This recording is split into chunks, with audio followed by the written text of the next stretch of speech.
Shutterstock Music. Good evening, ladies and gentlemen. Welcome to another episode of Black College Experience.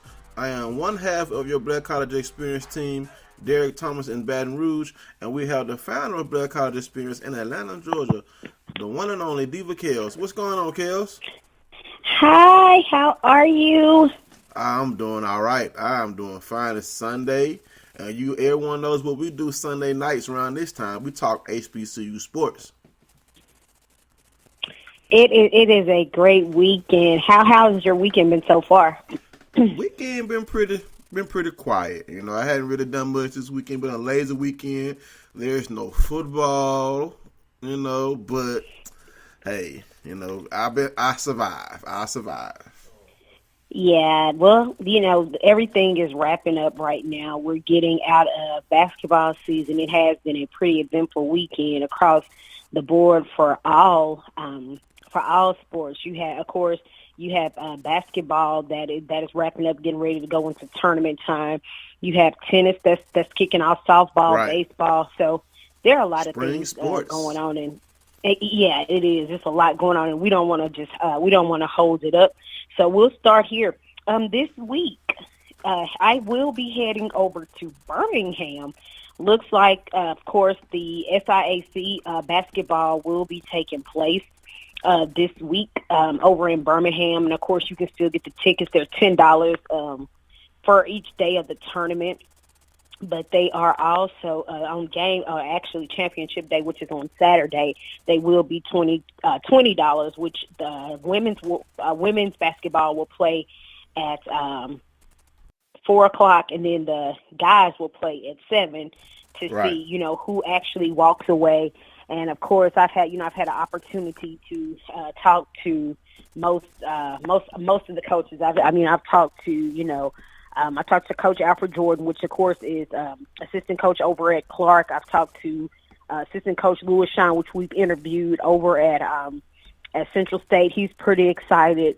And, of course, Coach Brewer, head coach over at Morehouse. So it's going to be pretty exciting to see, you know, what actually happens once they get over there. I mean, of course, the bracket now as to, you know, who does what. So in case, for those people that have not got a chance to check it out and see what the bracket is, you know, for the women, the opening round starts on tomorrow at 3:15 Central Time, and that's number 4 Miles against 5 East Fort Valley, and then you have Claflin and Lane at 2:30, or you have Claflin and Lane. You go into the quarterfinals on Wednesday. You have Clark Atlanta, and you also have Lemoyne Owen, and then you go into the semifinals, whoever wins there. And then you have Kentucky State and Payne on Tuesday, and Albany State. You have Benedict and Tuskegee, and then Central. And then, of course, the semifinals go there. And then, of course, whoever wins those semifinals goes on to the finals to see who plays. The opening round, again, on men's tournament as well, you have Miles and Fort Valley. You have Lane and Payne, Claflin and Tuskegee, Kentucky State and Albany State, Benedict and Lemoyne Owen. And then Morehouse is in the quarterfinals on Wednesday. Whoever wins between Miles and Fort Valley. And then you have Clark Atlanta in the quarterfinals against whoever wins against Kentucky State and Albany.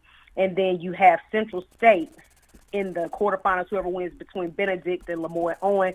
And, of course, whoever wins in those semifinals, of course, they go on to the finals to play in the championship. So it's going to be interesting. Of course, I am going to be there to cover the championship game. I'm pretty excited to get down there. So I'll head down there sometime on Saturday and, you know, check them out. Get a chance to talk to some coaches, try to get some interviews and things done. But I'm really excited about this weekend. Well, this is what I would like to see. A situation where Morehouse and Clark could play for the tournament championship, because that is a heated rivalry. The East is the strongest conference in this strongest division in the SIAC. They have two and as far as conference wins, Morehouse sits atop the league with 18 wins, Clark with 16, Claflin with 14. No one in the West has over 11 conference wins. So it's going to be an exciting tournament. I wish I could be there with you. I know you're going to do an outstanding job providing coverage for our listeners and for our fans and viewers. So I just wish I could be there with you to provide you the support like I like doing, you know? Absolutely. Absolutely. So are we going to pick a winner? Well, now, I don't like to be biased here. So I think it's very strong likelihood who I do like, of course, in the tournament. I do like Morehouse. I do like Clark. Claflin has their moments, so we won't count out Claflin. Also, Spring Hill. So you don't want to count out Spring Hill because Spring Hill did claim the West. They were the East competitors. I do like Central State on the women's side. I do like Clark Atlanta. You mean Central State, right? Yeah, Central State. Okay. Yeah, so I do like Central. Uh-huh. You said Spring Hill. No. Yeah, Spring Hill is another school. Okay. Spring Hill won for the West. Okay. So Spring Hill was the West contender. What happened was yesterday, in order for Central to have won, Miles would have had to beat Spring Hill.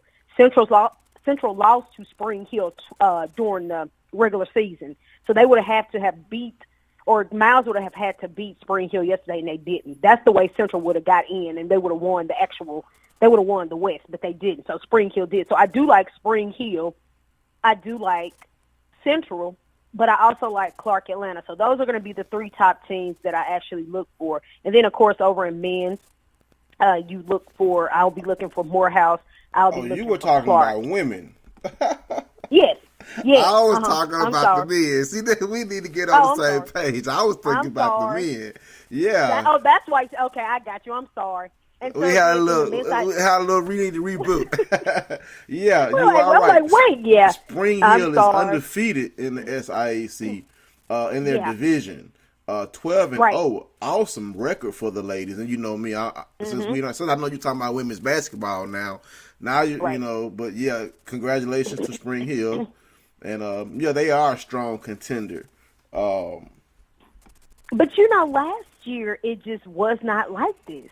It wasn't like this for Spring Hill. So, it's a good thing. Last year it was all out Central State. So now you get Spring Hill and you're looking like you're undefeated in the thing, and it is. Again, they are going to be someone to watch. But then the thing is regular season is regular season. Once you go into these tournaments, anything can happen. Exactly. So again, I am looking at Clark Atlanta. They were the season. They were the winners for the East Conference. So again, congratulations to Coach Yolanda Moore. For people that don't know, this is just a something to drop for Clark Atlanta. Coach Yolanda Moore, which is their head coach, played in the WNBA and won a championship. And then head coach Darryl Walker, that is the men's coach, played in the NBA. And he's also won championships. So, that's just some history for coaches over that's in HBCUs right now that have played pro. So that's championship coaches. Those are championship coaches. So we'll see what's going to happen again in the tournament. It should be pretty exciting coming up. That's what's going on over in the SIAC. What about the CIAA? Because they got tournaments coming up as well. And there's a lot of hype and a lot of stuff behind there, too. Yeah, the CIAA has a lot set up for their tournament. I mean, they just don't play basketball. It's an event. They're going to have a celebrity basketball game. They're going to have a minority and business leadership symposiums. They're going to have a career expo. Food Lion sponsors a teen summit. I mean, they're going to have a skate party. It's just going to be, they make this like homecoming for basketball for this tournament. And it's a party. It's a big party that the CIAA puts on for their tournament. Brackets let's see. Let's see here. I have it pulled up here. On the men's side, you have starting on Tuesday, St. Aug's will take on. It's Cowan, right? Chowan. What was that? It's Chowan. Chowan. Okay, thank you. Chowan. All right. And the winner of that game will Chowan, take on Virginia State. Then you have Lincoln, Pennsylvania taking on Fayetteville State. And the winner of that game will play Johnson C. Smith. Then you have Virginia Union playing Winston-Salem State. And then Livingstone playing against Elizabeth City State. On the women's side, you have St. Aug's playing against Chowan. And the winner of that game will play against Virginia Union. Then you have Lincoln, Pennsylvania playing against Livingstone. And the winner of that game will play against Johnson C. Smith. And then you have Bowie State against Shaw. The winner of that game will play against Fayetteville State. And then you have Winston-Salem State against Elizabeth City State. And the winner of that game will be playing against Virginia State. So, this is an exciting time for HBCU sports as far as, the end of the regular season grind turning into a tournament grind. So, in the Northern Division for the women, Virginia Union and Virginia State were 1 and 2. In the Southern Division, Fayetteville State finished undefeated, followed by Johnson C. Smith. On the men's side, Virginia State had a 9-1 division record, and on the Southern Division side, Shaw and Johnson C. Smith were tied for the lead in the Southern Division. So, it's just an awesome time this time of year. I guess you could say HBCU March Madness, so to speak. I don't necessarily have a favorite in the CIAA. I just know it's going to be some good basketball. Just like the SIAC has been making national waves, the CIAA would definitely make waves with their tournament season. Like I said, it's a big party. They do more than just basketball. I would like to experience the CIAA tournament one year. I'm going to try to take off work one year and go, just so I can bask in the ambiance of the HBCU atmosphere that they have there. So next year I'm going to try. And the thing is that CIAA always seems to run in, it runs like around the same time with other things. You have Mighty Guard that you're coming off of. You have SIAC. You have so many things. And one of the things that I do like about CIAA is that they offer, it's just like you said, they offer the whole package. Right. You have a college job fair. You have a Greek show. You have they have so many things built up around the actual tournament that it's so much going on. So, it brings a lot of people. Now, we know older people, that's their thing. Basketball, they're going to go watch all of those games. Right. But I think that, that's the thing. We get all of this around it, and we have to make sure that people actually get to these games, too. That's the most important thing. The exactly. game is the actual – that's what we're there for. You're there to go to the games and to pull in all the people. But I do like the fact that they have so many things surrounding that.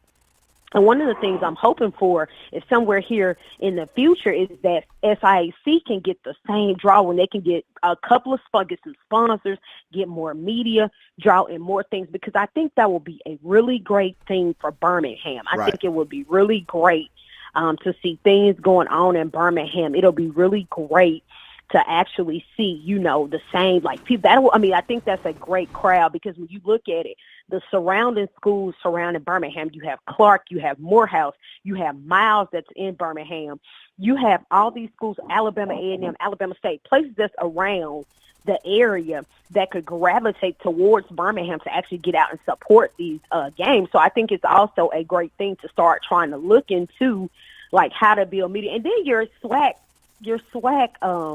office is there. So, you look at stuff, other schools that are actually come out and support, those basketball games. So I think, that's one of the things, if you're going to host it in Birmingham, I think that's the thing that they need to start looking at, is trying to bring in, more media, more sponsorships, things like that, and build it from around there. Because truth be told, they deserve the same, the same highlights, the same attention as, CIAA. And I know CIAA is the oldest, it's a very, very old, tournament, but, not to say that other people can't do it. So I think they need to go ahead and do the same thing.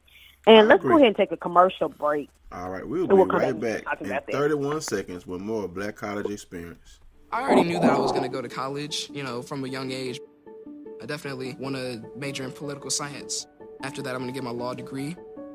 Then I'm going to come back to Detroit, boost the economy, become the mayor or something, try to make the situation better for other people. I feel like I owe it to the city. I'm determined. It's going to happen. My name is Justin, and I am your dividend. All right, ladies and gentlemen, we are back with more Black College Experience. Go ahead and continue, Diva Kells. I just think that they need to look at a way of grounding and adding more sponsors and because even talking to Coach Lewis the other day, talking to him, and we've been talking about how, there's just not enough media. And I even talked to the ADC more from over at Clark, talking about the media that's just not there when it comes to the SIAC. And, you just need more media, more sponsors, and more things to round that because, you have top teams. You have your Clark and your Morehouse. You have your Central State. You have your Springfield. You have these teams that are undefeated in their conferences, but they're not generating anywhere half of the attention or half of the notoriety that these other teams are. And it's only because we continue to press it and push it and that people locally know. But, everybody needs to know exactly what's going on when it comes to those schools. So I think that, they definitely need to find a way to put more of it out there and let people know, this is what's going on when it comes to, basically when it comes to, this is what's going on in this conference and this is what's going on with these children, with these men and women. This is what's happening with their sports. I think they just need to, put it out there. Now, a lot of things have been going on in track, tennis, bowling, over in the MEAC, on the Southern Division. Congratulations to North Carolina A&T. They have secured their 5th bowling title. That's consecutive. That's 5 times, back to back to back to back.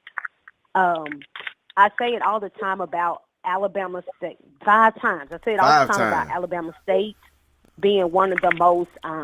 Alabama State is one of the most complete, I say, athletic programs in the SWAC. North Carolina A&T is one of the most complete athletic programs in the MEAC. If you look at last week, North Carolina A&T swept the indoor championship. They had so many. I mean, I think the guys had 5 or 6. The lady had 7 or 8. These are like they were winning back-to-back-to-back medals, and they were securing everything from long jump to pole. They secured everything they possibly could, gold, bronze, and silver. So it was just a great thing to see that. So now here they are in bowling, securing a 5th title. Wow. 5 times. That's 5 times. Awesome. And this is the epitome of all sports matter. This is where all HBCU sports matter. That's it. This is where the all HBCU sports matter phrase comes in because they are showing that they are competitive. But we can't forget, now they're competing over there. They're competing and doing their thing. But you also have over in the MEAC, you got Howard University. They just broke a 22-school record in a single season, and they also produced the first gold medal in nearly a decade at conference championship. That's swimming, for right? That's in swimming. For people that didn't follow, they went from number 8 to number 2 within a year or two. Wow. That's how competitive. That's what you call competition. And what do you think is going to happen when you have more HBCUs start swimming teams? Oh, my goodness. I hated that they took it away from North Carolina A&T. But it's just one of those things where we really highlight we really feel like everybody. I mean, you talk about sailing. Hampton has the sailing. And you look at all these different things and how people are competing. And somebody's like, who keeps us? I was like, look, trust me. For every person that doesn't watch it, it's two people that are watching it. Somebody is watching this stuff. Somebody is out there watching it. So, again, over in the MEAC, congratulations to them and the bowling team for getting that done. Now, Derek, tell us about Delaware State firing their men and women's coaches. Well, I guess you could say, they were going through some growing pains on the basketball court. Delaware State has decided to relieve their coaching duties.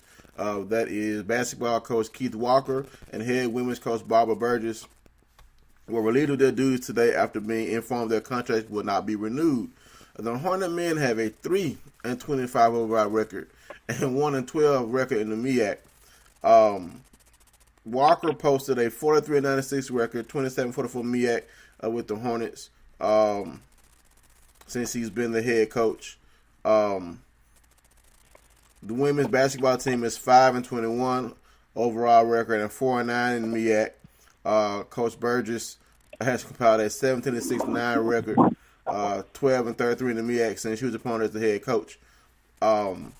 Interim coaches have been named: Keith Johnson for the men and assistant coach Kyle Adams for the women. I guess we can see what's going to happen next year as these programs look to try to rebound, because I mean, you have to have some sort of improvement over the course of your tenure as a head coach. And Delaware State's men's and women's program definitely have not shown any improvement since these coaches have been in place. So I guess we'll see what next year yields for Delaware State as far as men's and women's basketball. The Hornets do have some remaining games. The men and women have 3 regular games remaining and before competing in the MEAC tournament, which is March 5th through 10th in Norfolk, Virginia. The Hornets team returned to action on Saturday at Howard in Washington, D.C., and they will also visit Maryland and Eastern Shore before wrapping up the regular season at home against Morgan State on March 1st. So let's hope that this change can at least maybe yield some victories toward the end of the year for the men's and women's basketball team for Delaware State. I mean, with 3 games remaining, couldn't they have just let them finish out the year? Nope. That's just that's the nature of the beast, and I agree. At least let them finish, because the season is almost over. At least let them finish out the season. But as you can see, it did not happen the way we think it should happen. You see, that's clearing house already before. So you see how it goes down, and it happens like that. Not only we see in the bigger conferences, it happens like that with us too. In our conferences with HBCU, this is a sad thing. I say the same thing. At least let them finish, but they don't. Yeah, 3 games, and it's not too. They too much bad they can do in 3 games, but it is what it is. Now, over in basketball, in the SWAC, Gramblin's win streak they had the longest win streak. They had 11-game win streak. Congratulations to them for that. But that win streak has come to an end. Must come to an end. All good things must come to an end. Yesterday, Grambling took on the Golden Lions of Arkansas Pine Bluff, and they snapped their 11-game win surge. The streak ended 75-66. It looks like Golden Lions player Trayvon Harper, he scored a team high of 16 points on 7 of 8 shooting from the field in 22 minutes. So the boy was just shooting lights out. They had built a lead as large as 13 points in the second half before Grambling made a late push within the last 4 and final 3 minutes of regulation. Grambling did shoot 20% in the second half and 29% overall for the game. Looks like Charmaine Thomas scored 12 points. Ivy Smith had 11 points, and Nigel Rivero had 17 in 27 minutes off of the bench. What do you think about this streak being snapped? Well, I would have liked to have seen Grambling continue the winning streak, running up to 12 games. because I had a little deal with a friend of mine that my Delta Devils was going to snap that streak. Well, unfortunately, Arkansas Pine Bluff ruined that joy for me. This just lets you know that the top half of the SWAC is very competitive. I mean, Pine Bluff, Pine Bluff ran out with the early lead in the SWAC, but then Grambling with that 11-win surge of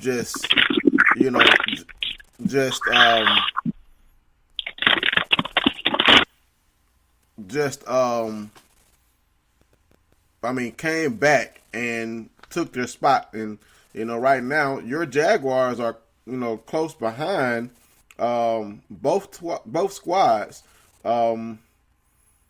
It's just gonna be tough in the SWAC. As our social media group, rough in the SWAC, and that's what this regular season is turning out to be.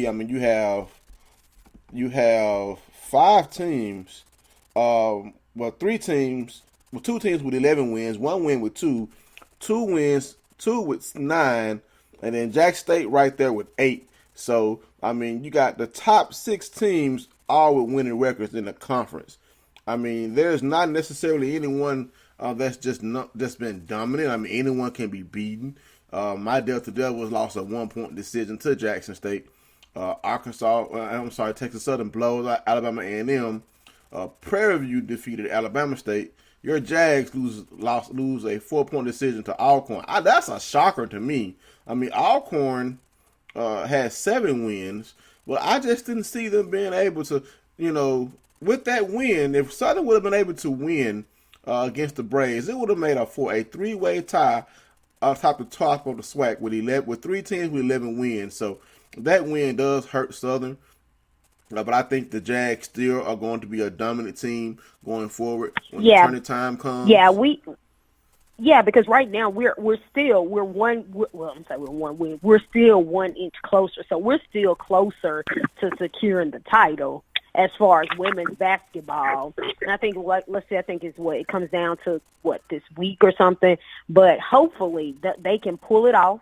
It's been a great year in SWAC basketball, both men and women's side.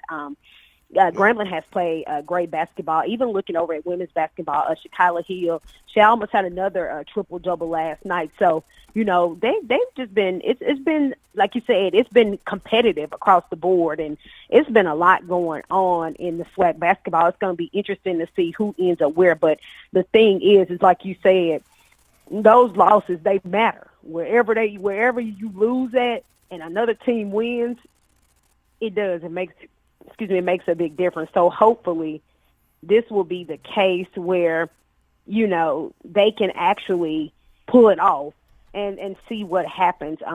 But they will be heading over into tournament time next week. They'll be heading over to Houston. They do have a new location, which we'll have. So it's going to be exciting to see what happens with the SWAC, and hopefully we'll see what happens over there. Hopefully my Jaguars can secure it and pull it down. But again, congratulations and good luck to every team. Go ahead. Well, we do have a caller on the line. I want to get his opinions on this weekend's games. My line brother, Patrick Perry, you on with the Black College Experience, LB. What's going on, PP? None. Man, we let them Tigers get away, man. The women lost by 1. The men lost by 1. We went over the rest of the men's scores. Women's scores. Texas Southern blows out Alabama A&M 60-43. Grambling defeats Pine Bluff 73-63. Your Lady Jazz Kills continue their dominance in the SWAC, blowing out Alcorn 75-55. And Prairie View beats up on Alabama State 69-63. PP, what do you think about this women's SWAC race?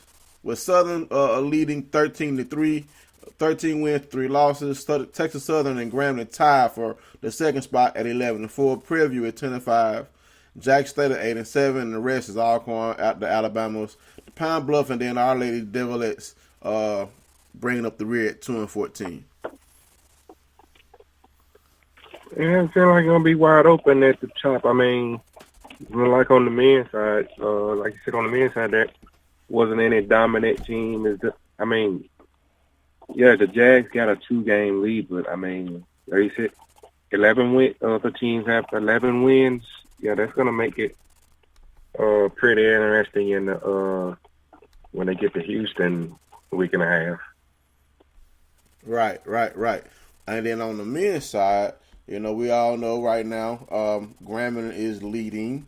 And I think the top 8 qualify for the tournament. Right now, we are outside of that top 8, so we'll be sitting at home, which we should be sitting at home with the product that we put out on the court. Hello? Excuse me? Hello? Oh, yeah, this is Steven. Yeah, hey, how's it going? You remember Grambling and Alabama A&M are eligible, so we're going to the tournament. We're going to be in the 8 seed. Right. Well, we're locked in, basically. We have another caller on the line. I think, Kels, that is our good friend, Stephen Gaither. Is that you, Stephen? Hi, yes, this is he. How are you guys doing? We're doing all right. We have one and only Stephen Gaither from HBCU Game Day on, ladies and gentlemen. Oh, man, this is not nobody, man. This is another guy with a blog. How you guys doing? Well, hi, Stephen. How are you? I'm doing good. How about yourself, Keisha? Look, Stephen is the person I see on Facebook. Tolly is the person I see in person. I see Tolly everywhere I go, and Tolly does not travel without his children. And the children are a part of the team. I need y'all to know that they are part of HBCU Game Day. Hey, make it a family affair. Them girls roll. They roll. I mean, they have no choice. Their father and their mother are top-notch journalists. You know what I mean? So one day I'll say that that I gave them their start through their dad. So. Yes, indeed. Well, Stephen is on. Last week we talked about a little bit about the divorce that Hampton and the MEAC is going through right now, and Stephen and HBCU Game Day put out an article about a letter that Hampton sent out about the issues that they've had with the treatment from the MEAC. This is blowing up all over the HBCU sports landscape. And Stephen, why don't you tell us a little bit about this situation with Hampton and the MEAC? From an insider point of view, what is going on and what do you think is going to happen? Well, so back in, I think it was November now, the months started to run together. But, yeah, we broke the story that Hampton was going to move to the Big South, leaving the MEAC, where they've been since 1995. And before that, of course, they were in the CIAA, a founding member of that. So, it's,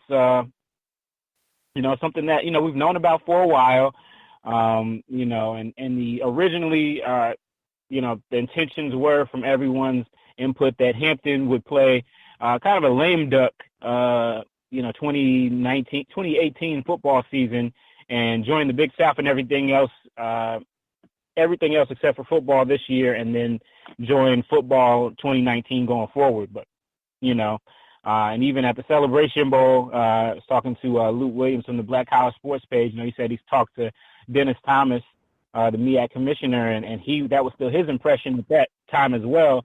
But somewhere between the Celebration Bowl and earlier this week, things went very, very wrong very fast. So, our friends at Anadan broke the story last week, 2 weeks ago now, that that Hampton would not be playing any MEAC teams. First people to really let it out were FAMU, making it known that, they had released their MEAC schedule earlier in the year, in January or early February, and then they had to retract their October 20th date against them. So, it's just been really throwing a lot of people off.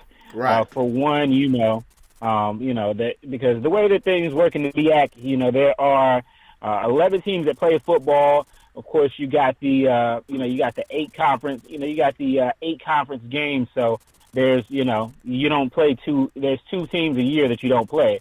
And so there are different cycles, and so certain schools like North Carolina A&T, I think they were off of the cycle, so it doesn't really affect them. But some of the other schools, they were on cycle with, of course. And so, we have there's one thing, it's putting people's schedules behind. And then you've also just got the it's just an ugly divorce, kind of what we compared it to on our podcast last week, where Hampton and the MEAC, Hampton came up from CIAA Division II in '95, and their athletic director at that time was Dennis Thomas, who's now the commissioner of the MEAC. And they've been Dr. William Harvey is the president there, and he's been the president there since the '70s, and he's really been kind of the architect of everything that they do. And so, there's been speculation that, the relationship between the two of those guys has deteriorated, and maybe that led to it. And now it just seems like we're at the point where everybody's, everybody's just kind of, trying to make themselves look good. And in the process, I feel like everybody's really making the entire situation look pretty bad to me, in my personal opinion. So we're dealing with two men who have a long-standing working relationship. With Dennis Thomas coming from the CIAA to being the commissioner of the MEAC, and then, Hampton coming from the CIAA to the MEAC, as you stated. I mean, these are two men who should be able to resolve this situation without it making the conference in Hampton look bad. But from reading your article and other subsequent articles, it's not the case. Hampton is saying they feel that the MEAC is being unfair to them. Talk to us about some of the unfair things that the Hampton is saying that the MEAC is how they're treating them. Well, they won't be, according to the letter that was sent out by Hampton, they won't be eligible for superlatives. So no players of the week, so even if they were to compete within MEAC competition against MEAC teams, their coaches wouldn't be eligible for superlatives, all conference things like that. So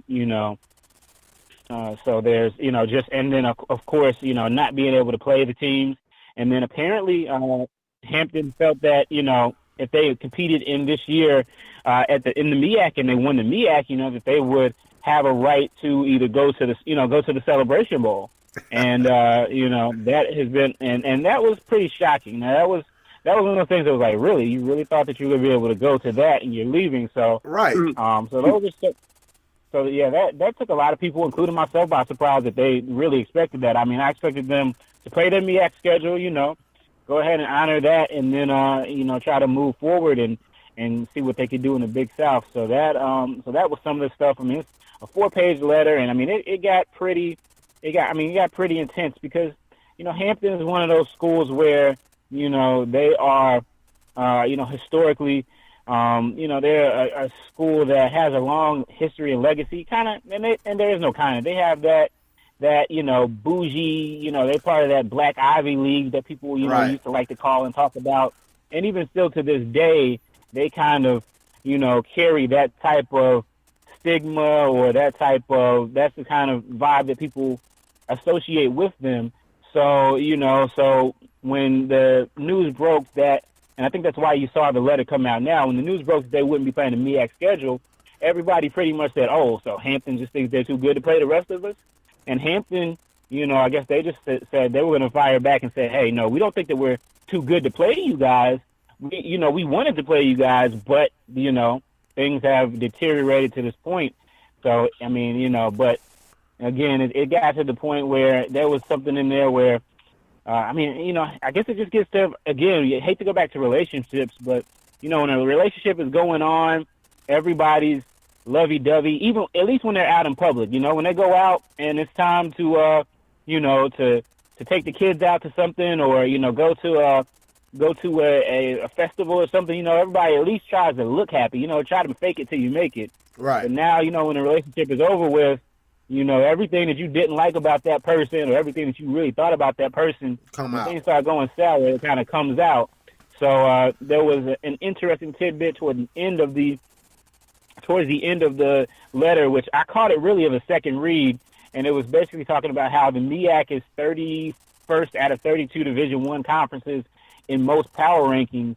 Oh, wow. And how, Hampton, in their, it's on the website in its entirety, but Hampton is, and Hampton has always aspired from its founding. So they went back 150 years that they just celebrated last year.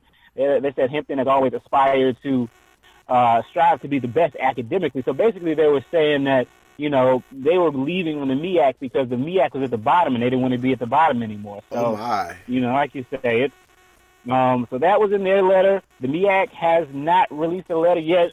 Dennis Thomas has talked to some of the local media and said he hasn't had a statement yet, but the MEAC will have a statement. So I don't know what type of ether we'll be getting when we get that, but it's a situation where you know, maybe they'll say, hey, we'll try to take the high road after this, or maybe they'll just say, you know, maybe they'll just come out firing. You don't know. So it's going to be pretty interesting because in a couple weeks, this week's the CIAA, but the next week I'll be up in Norfolk and it'll be the MEAC tournament, and Hampton is eligible to win the MEAC tournament. And they've had a tough season this year, but they've turned it around. They've got 7 wins in a row. Right now, they're in second place in the MEAC. And the women are leading, right? But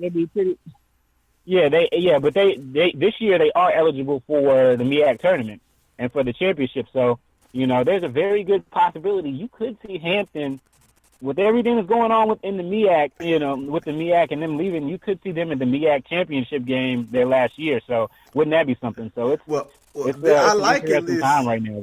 I liken this to Tom Brady and the Patriots winning the Super Bowl last year after Bradygate and the commissioner having to present Tom Brady and the New England Patriots with the Super Bowl trophy after all the static that they had. Well, if Hampton were to sweep the MEAC tournament, that's what you would have. You have to go up there, smile for the cameras. But, okay, let me just make sure. The official date that Hampton joins the Big South is July 1st, correct? Right. Okay. Right. Now, it doesn't make any sense to me why they would feel like they should be able to continue to play for a chance to represent the MEAC as a Celebration Bowl contender with you no longer being a member. I mean, you're now an official member of the Big South. You know, this hurts other schools. Also hurts rivalries. No Norfolk State game, no Howard game. I mean, those are money games because those are the games that the fans are definitely going to fill the stands because those are local rivalry games. So, I mean, I kind of wish that this could be rectified to where Hampton could play a MEAC schedule. Go just say, you know what, we can go undefeated, and we don't deserve to play in the Celebration Bowl because we are no longer a member of the MEAC. What should have happened? This is what I think should have happened, because normally when you leave a conference, you normally take 1 to 2 years to transition, and Hampton's transitioning about 8 months after they're saying we're going bye. You know, there's no 12 to 24 month wait like you would normally think that would be, as far as for schedules, as far as for feelings to not be heard about the shock of them leaving. I mean, they're just like, okay, we're going bye-bye now, you know, but we still want a chance to play for the Celebration Bowl. And and then we still want Player of the Week honors. I mean, so what do you think? If you were, you know, able to control this situation, what do you think you would do? How would you rectify this situation to make all parties potentially happy? If you could mediate this and resolve it. I mean, I think that the demand. I think that, you know, it's tough. I really want to. I really like the Celebration Bowl. I didn't think so. I didn't think that that was dumb for them to even assume that they would be eligible for the Celebration Bowl. You know, just because of the money that's involved in the prestige. I do feel like you know, the schedule. I do feel like the schedule thing was a bit much, and I feel like you know, and that is the part on the MEAC's part that feels kind of petty. That we're just not gonna play you at all. Which, you know. I think that game switched. No, it was at Norfolk last year, so it would have been at Hampton. But, you know, in any event, I feel like they probably, and I know actually their game against Howard would have been at Howard this year, so that's a game that they're gonna have to find somebody to replace. But I do think that that was a bit petty on their part to say for everybody to say that they're not going to play him. That I really felt like what they were doing was trying to send a message to the other teams in the conference that if you guys just think you're going to leave and just walk out and go somewhere else, you're not gonna be, you're gonna leave with, kind of like when my man Aran Juice Jones said, you gotta, all those clothes in your closet, leave them there. You know what I mean? So I mean, it kind of seemed like that's what. Yeah, that's kind of what that was going with. But I feel like the people that get hurt the most, again, in a relationship, is the kids. And the athletes. So the students. I do feel like that the student athletes not being eligible for Player of the Week and things like that. I feel like it's kind of collateral damage, I guess. But I do feel like that was a bit extra. But in any event, it doesn't look good for Hampton to be leaving like this. No, it doesn't. And it doesn't look good for Hampton to be like this, because I feel like at the end of the day, ideally both parties should have been able to handle this without this getting to this point, because I think their relationship has been mutually beneficial, right? Again, the MEAC, Hampton, when Hampton joined the MEAC in 1995, 96, it looked a lot different than it did now. A lot of the schools that it relies heavily on followed Hampton from the CIAA to the MEAC, which has helped strengthen the MEAC. You've got Norfolk State, who came the next year right after that and gave them kind of a local rival there in there. And then you've got, North Carolina Central, who started in the CIAA, and then they helped found the MEAC. But then when the MEAC decided they wanted to go to Division I, they decided to go back to the CIAA. So maybe after seeing Hampton's success, they said, hey, you can do it. And then they almost lost, and then they almost had Winston-Salem State as well. So they really helped increase the MEAC's profile. I don't think there's any doubt about that. Of course, then you get the wins that they had in the NCAA tournament, their football program. So over the course of their relationship, they've been very beneficial. For Hampton, the MEAC gave them a chance coming out of Division II into Division I. They gave them a home. They gave them something to be a part of. Right. And so I think both parties have benefited from the relationship.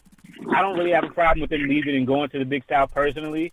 But I feel like they could have done it better. Everything could have been done a lot cleaner. Exactly. And so, we'll see what comes out of all this and what really kicked it off. But it seems a little bit hasty on Hampton's part, and then it also seems like for the MEAC, it seems like they're afraid of losing more of their conference members, which I don't think that they should not be at this point, to be honest. Kels? And just listening to it, I guess the last thing, you're partially answering the question I was getting ready to ask. You talk about a hasty move. Do you think this was something that they had been thinking about for a while before they actually put it out there? Oh, yeah. It's definitely something it's been rumored for a while. There was a report right before I started Game Day back in 2012, maybe 2013, so right in the early days, where, they were either being considered by the CAA or considering jumping to other conferences. So it's been rumored periodically that Hampton would be interested in leaving the MEAC. So it wasn't anything that, if you would have asked somebody, do you think that Hampton will, if you would ask me last year, do you think that if I tell you that Hampton won't be in the MEAC in 5 years, would you be shocked? I would have told you no. But if you would ask me, would it have come this quickly, I wouldn't have thought so. I would have thought it probably would have been a more easing into it. So, whatever transpired to make it happen, it was quick. I don't think the move wasn't thought out, because, you got to look at the guy who's making the decisions there, Dr. Harvey, over the course of his, 40 years at Hampton. He's taken them from athletically speaking, not even with the school, from a program that even in the CIAA, they weren't, and when he came along in the 70s, they were a doormat in football.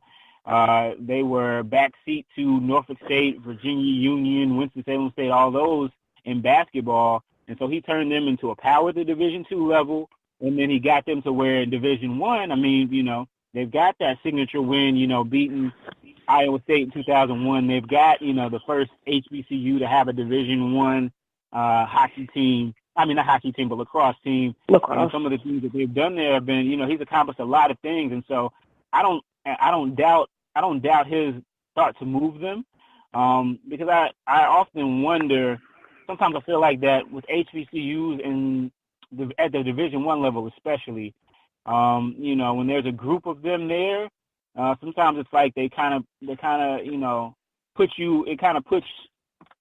a stigma around the entire group, and it kind of makes it a little bit harder to rise from where you are to maybe some other things. So, that's my personal opinion. So I don't think that the move to another conference is necessarily a bad thing, but I do think it does look a lot hasty. In 5 to 10 years, when you judge a move like this, which is probably how long it'll take to do, we'll see if it was more profitable for them to move or maybe they should have stayed. I don't know what the answer will be, but, I do know in the short term, it doesn't look good for either party, especially right now, Hampton's letter coming out. We'll see what kind of fire or response we get from Hampton, from the MEAC in the next coming weeks. Right. And I think you answered the same question I was going into from a financial standpoint.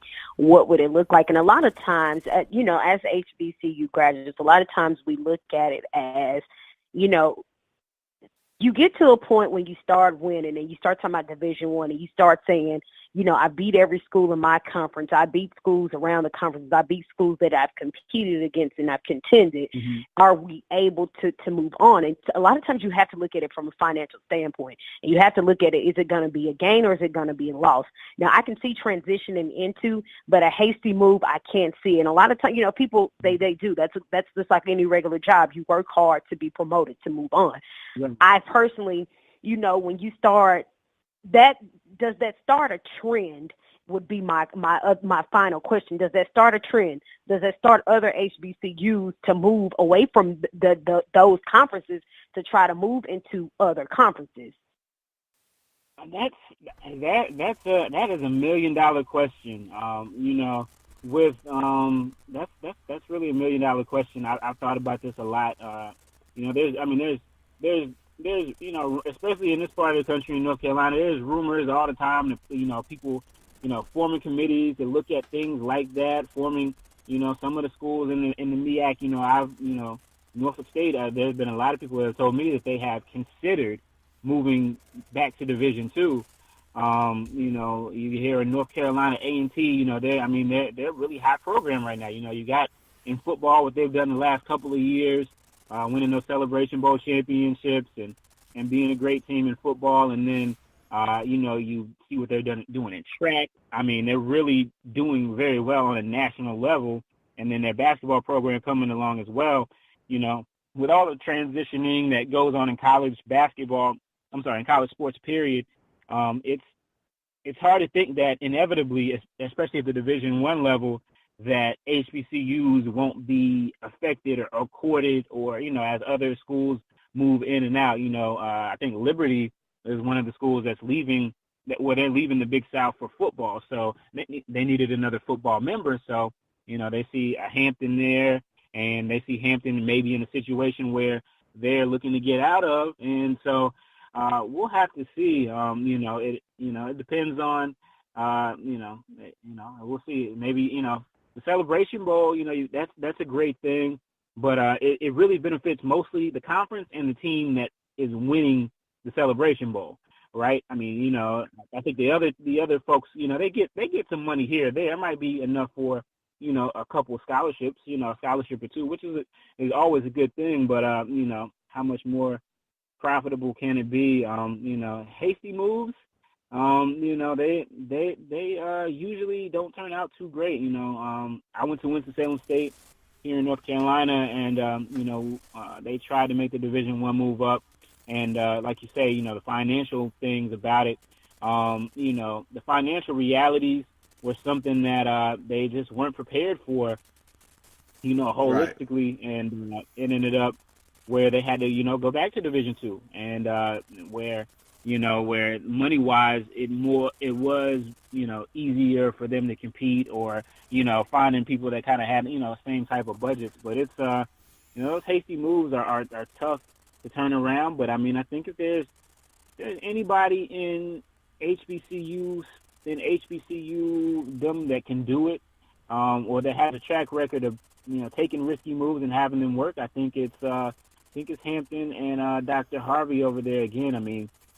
Just over his career, the body of his work, I'm not willing to necessarily bet against them if this won't end up being a good move for them. Because I feel like at some point, those other rivalry games, especially Norfolk State and Hampton, those games will come back at some point. I mean, you see Tennessee State where, they play pretty much HBCU their entire non-conference schedule, and then they get into the conference. So I think that there is a way, but, it's just, you just wish it would have been done cleaner, more above board, just taking the time and not feel so jackleg. So.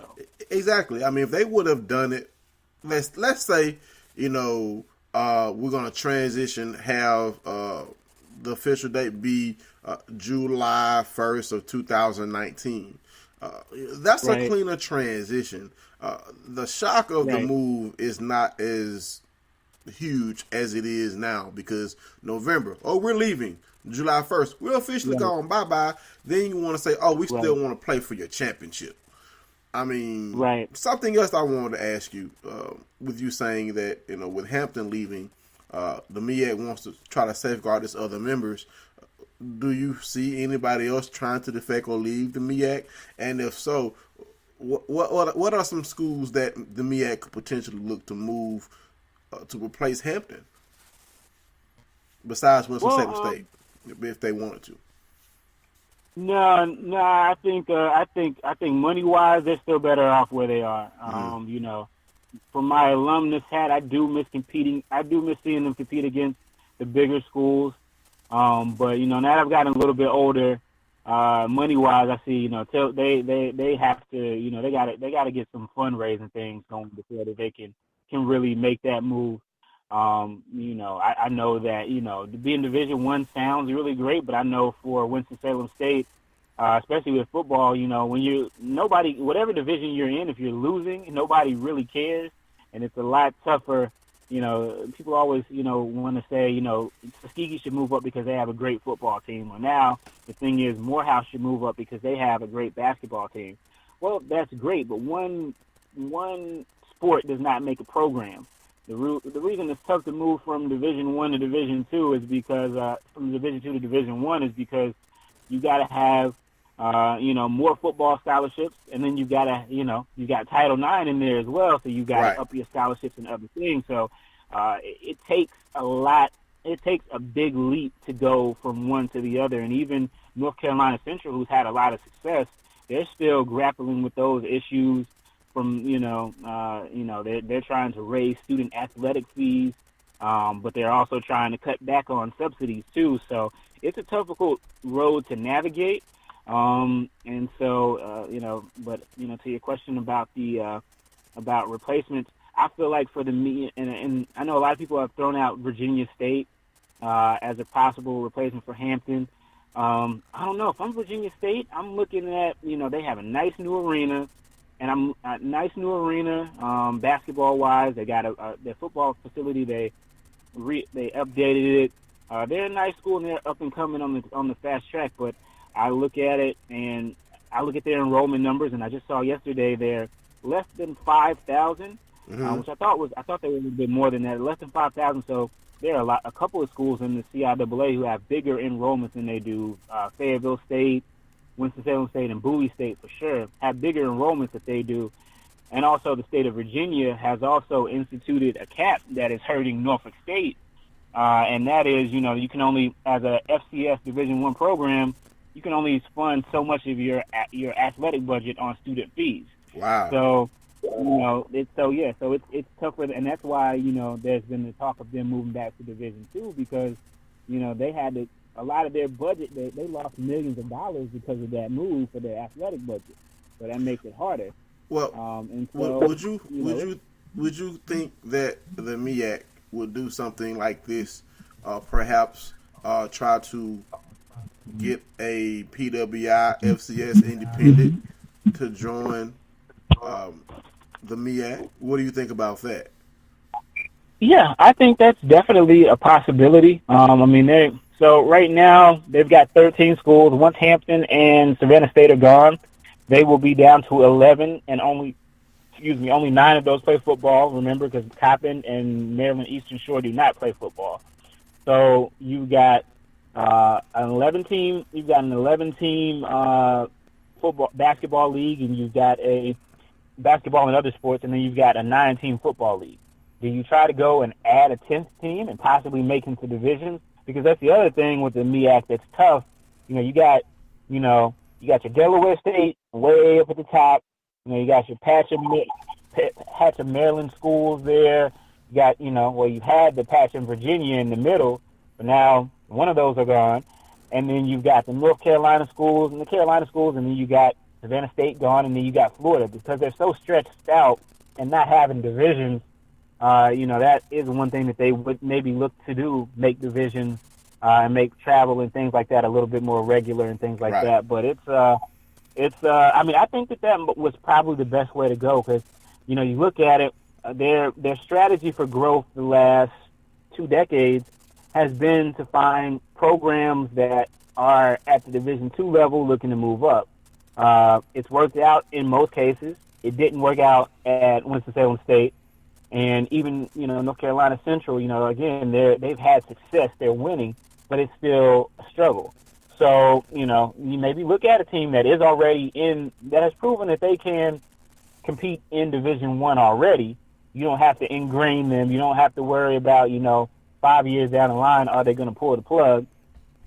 And so, I think definitely that would be something that you would want to look at, either an independent or maybe somebody who's not happy in another conference. Maybe somebody who is, a school that isn't the marquee school in their conference, right? Every conference has schools that they're just kind of middle of the road. Maybe you say, hey, come to our conference. We're on the rise. You can come and rise with us. You will stand out. You'll be you'll be our diversity. You'll be our diversity arm. You'll be the first PWI in the MEAC, and you'll be a barrier breaker, and we can do some great things. The MEAC definitely has things to sell. The Celebration Bowl being one. You can sell the Celebration Bowl. Right, so. Exactly, because they're that, and that might be something that is enticing to a program that's saying, hey, we have football, we have a football team, it's a pretty good football team, not great, but we'll come over to the MEAC, we'll see if we can compete, and then maybe if we can, while the Celebration Bowl is going on, we can really cash in and make some money.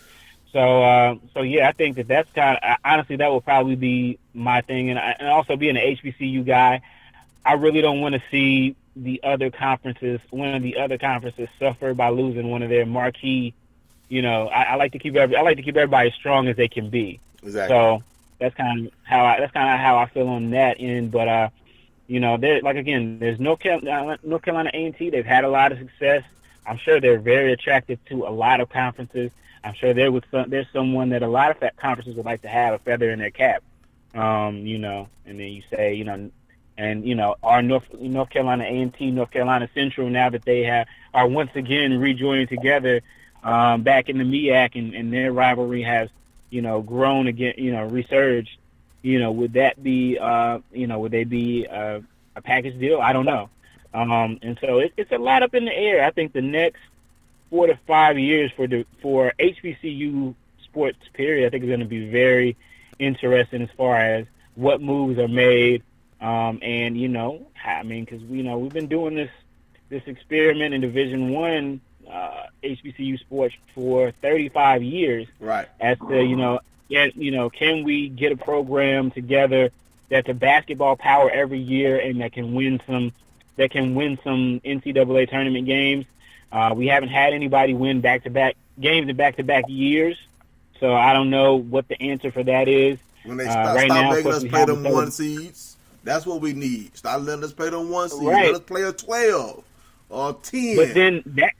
But then that comes into again, that's your conference strength, right? So that's what I was saying again, where your conference might bring you down, right? I mean, you might be a better team, but in your conference, like last year, North Carolina Central, I mean, I think they won 25 games, and they were still a 16 seed that year.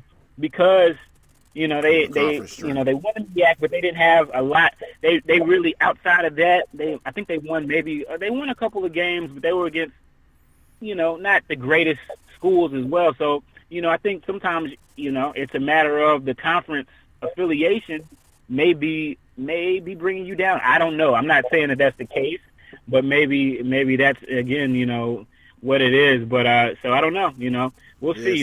If Hampton in the Big South, if they win the Big South and they win 20 games, what seed will they get? Could they get I don't know what a Big South seed team gets, maybe a 13 seed versus maybe a 16 team in the MEAC or 15, where it could be the same exact program, but because you are in that conference, you might get more respect, or that's kind of what it seems like to me. So I don't know. It'll be interesting to see for sure. Yes, indeed. Well, before we wrap this up, I gotta know, because I'm sure you'll be doing CIAA this weekend. I'm certain. Mm-hmm. Who do you have on your predictions? Do you have any teams that you're necessarily looking at? For CIAA, well, I think Virginia State has been the best overall team from top to bottom. They only have 3 losses all year, and all 3 of those came against CIAA teams. So, you would say that they're the favorite by far. Everybody else, other than Shaw, has at least double-digit losses.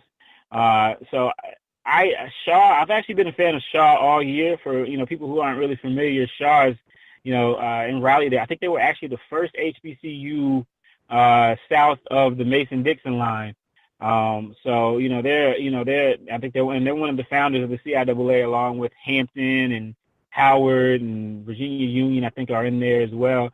But they are a team that their coach is actually the guy who got Tracy McGrady to come to Mount Zion Christian High School in Durham, and he also is the guy who brought Flip Murray to Shaw when he was there, and of course he went on to an NBA career. And so they've got some Division I level talent. They've got Savon Goodman, who started his career at UNLV, averaged double figures one year at Arizona State, and now he's one of their key players as well. So I feel like Shaw is a team that I've definitely got my eyes on, and we're just about to do our brackets. So I think the last 5 years, I think I've predicted the champion maybe twice. So my problem is I like to take like risky picks, and so there's one on my board right now that I'm really thinking about going on a limb on, which I feel like I would rather look like it. I would enjoy looking like a genius, and I can deal with looking like a dummy. So, but no, it's going to be an interesting tournament. I think it's anybody's game. I think really think, except for Winston-Salem State, except for my alma mater, it's not their year. Just about everybody else, I think that there is, there's probably a good 6 teams out of the 12 that if they won, I wouldn't be terribly surprised. So it should be fun. Okay. All right, Derek, anything else? Steven, thank you for calling in tonight, and you're no longer a guest. You're a family. You've been family to Kels and to me, because we've interacted on the social media circle. So anytime you free, between the hours of 7 p.m. to 8 p.m. Eastern Standard Time, 6 to 7 Central Standard Time, man, feel free to call in and talk HBCU sports with us, man. Your feedback and your you guys do. Yeah, your feedback and your input is always welcome. I read your articles, man. You're a terrific writer. I'm just thankful that you do what you do, and we do what we do. We all have the same goal in mind, which is to give our HBCU institutions shine. So I want to thank you for calling in tonight, man. You dropped a lot of knowledge tonight, and I really appreciate you, man. I appreciate you guys. Thank you guys for, beating the pavement. I see you guys on the road and everything too. And so it's great to watch you guys grow, and I appreciate you guys thinking enough of me and inviting me on, and we'll just continue to keep talking about HBCU sports. Yes, sir. All right. Have a good night. Thanks, Steven. All right, Kels. Appreciate you guys. Bye-bye. All right, Kels. Well, we're about out of time. You want to go ahead and give your parting shots? Okay. Always a great thing, again, to talk to Steven. Like I said, I always see Steven online, but I always see his partner in crime out and about. Again, I will be in Birmingham this weekend. I will be covering both men and women championship games. over in the Centroplex in Birmingham. So, of course, I will be live there. And, of course, I will have updates and things coming going on. There is one other announcement that I have not dropped, and I think I'll wait to drop it low. I'm not dropping it tonight. You'll have to stay tuned this week to hear it. Very, very, very, when I say I'm very excited about it, I'm so excited. But I'm so behind on getting my stuff together. I'm so behind sometimes. But, you know, we're some of the most humbling people. I'm so humbled by every opportunity. And I'm one of those people, I could meet LeBron tonight, and then it won't hit me till Friday that, hey, I met LeBron. So everything is a humbling experience to me. So stay tuned for that announcement. It will be coming this week. All right. Well, for Derek Thomas in Baton Rouge and D. McHale in Atlanta, thank you, ladies and gentlemen, for tuning in to Black College Experience. Catch us next week as we will recap all of the action across the HBCU landscape. Have a good night, ladies and gentlemen. Good night.